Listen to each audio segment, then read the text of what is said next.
একই দিনে অনুষ্ঠিত হচ্ছে সংসদ সদস্য ও সংবিধান সংস্কার পরিষদের শপথ।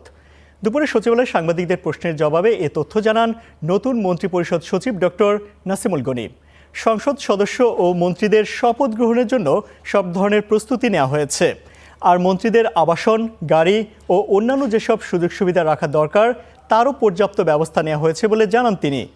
নতুন মন্ত্রিপরিষদ সচিবের দায়িত্বকে চ্যালেঞ্জ হিসেবে নিয়েছেন বলে জানান ডক্টর নাসিমুল গনি। সঠিকভাবে নিজের উপর অর্পিত দায়িত্ব পালন করবেন বলে আশ্বস্ত করেন নতুন মন্ত্রিপরিষদ সচিব।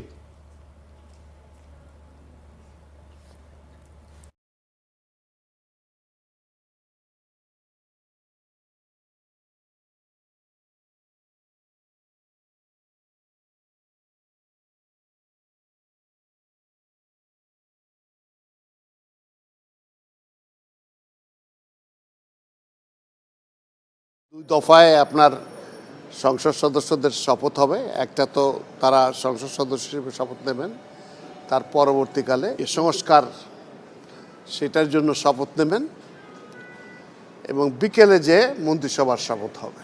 বিশাল দায়িত্ব পড়েছে, আমি সেটার ভার মেটানোর চেষ্টা করব ইনশাআল্লাহ আমার সাধ্যমতো।